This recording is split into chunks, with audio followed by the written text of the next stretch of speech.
I think that every day I walk into, where we work and I'm taken to task. And I am both humbled and incredibly grateful that more often than not, they're right.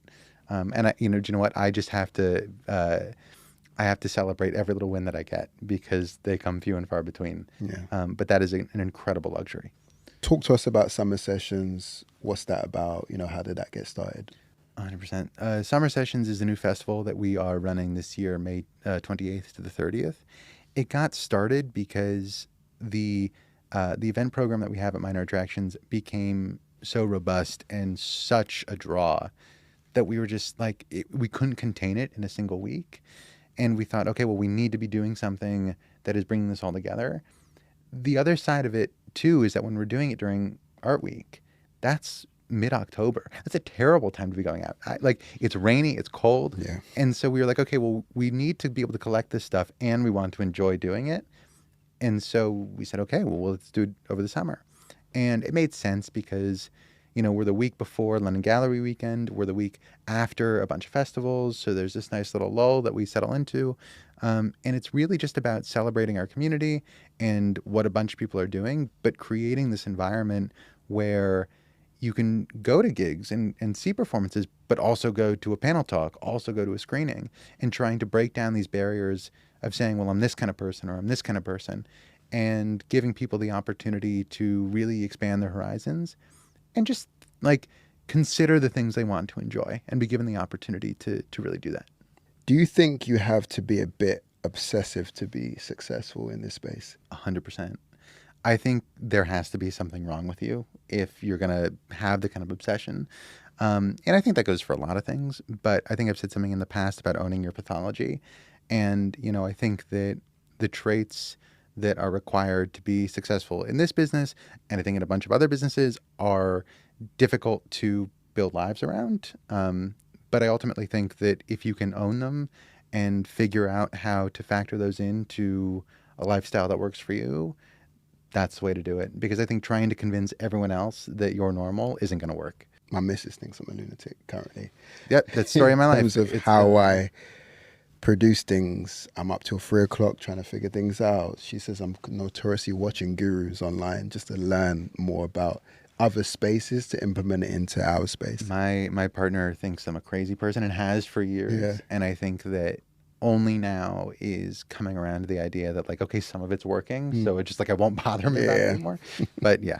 Nah, it's all good. What advice would you give someone who's trying to break into the art world? Don't quit. We need you, please. The art world will never stop needing young, exciting people.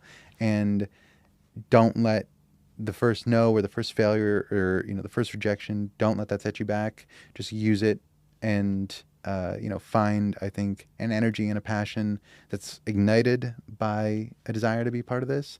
I think that far too many people are turned away from the broader industry or art world because they're kept away at the outset.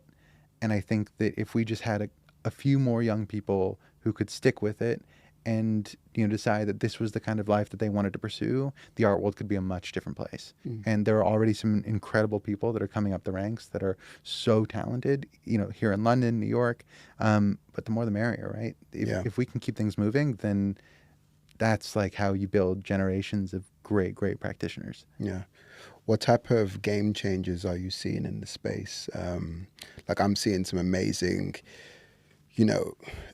gallery visitors who just visit a gallery and give their review online. Everybody's changing in a different way. The industry's developing in unique ways. Who are you paying attention to in that space? I think there are some really incredible galleries that are opening up that are younger. I don't want to name any for fear of forgetting someone because that's a huge danger. But, I think that the way that galleries are treating space is really interesting. Not being tied down and being a nomadic gallery isn't immediately new, but I think we're kind of seeing this hybrid happen where galleries will do a couple shows in a row, then maybe take a little break, then move on to somewhere else. And I think that can be a really productive way of working because, it gets boring for everyone if you're in the same space all the time.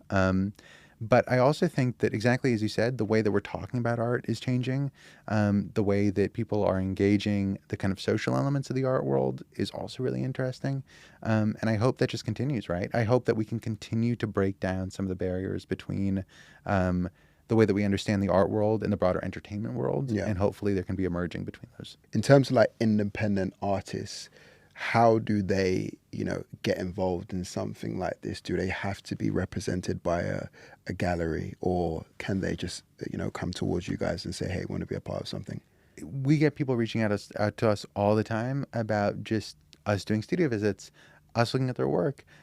We look at every email. And, like obviously when you get a bunch of people reaching out, not everything's going to be for you. But I will be the first person to tell you that we've absolutely had many studio visits and a couple of shows come through someone just reaching out. And that's been a really great and organic way of finding people. And I think, particularly for galleries or artists that do a really specific thing, if you can connect with a gallery that also does a specific thing, or not even a gallery, a curator, like that will often be a really good match. Because if you find that it's hard to find galleries that do what you do, it's probably hard for the gallery to find artists that do what they do. So reach out. Like, we don't bite.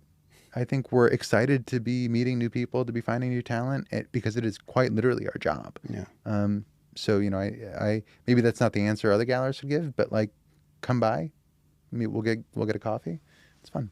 No, that's good. I think I like the fact that it's still open. It doesn't feel rigid, or there's some rigorous application form No, and that people have to write up and give their key things about what their art's about. because that's silly. It's silly, and it's just like again, it's not. We're not saving lives. Mm. We're not doctors. Mm. If you make good art, show it. Because if it's good, we'll probably like it, and that's fun. That's part of the process. And I think that anyone, particularly in the gallery or curatorial side of things, who thinks that they've seen it all hasn't. And there one day is going to be someone who comes through the door who is going to completely redefine the way you think about art. And the more people you turn down, the higher the likelihood that you're going to miss that person. Do artists need to be in a system to succeed? Absolutely not. And I think that any artist that is in a system is going to struggle to succeed. I think that so many of the current systems that exist now or have existed that are designed to amplify artists are outdated, are no longer serving the interests of those that are a part of them, and we need to radically rethink the way that we promote artists in not only our industry but the world. I think that some of the most exciting practitioners that I know are people that never went to school, that picked up art as a hobby and have developed it into a career, but also aren't concerned by, how things should be done. They do things the way that they need to do it, and by and large, the end product is so much better for it. So, I think that if you feel that you do better thinking independently and developing systems for yourself, do that, because it's going to shine through. If a system is stopping you from realizing the full version of the thing that you need to be, don't listen to it. Rules are there to be broken. Amazing. That's a good one. Yeah. Thank you, Jacob. Thank Really you for having me. appreciate you, man. Thank you. Thank you. Awesome.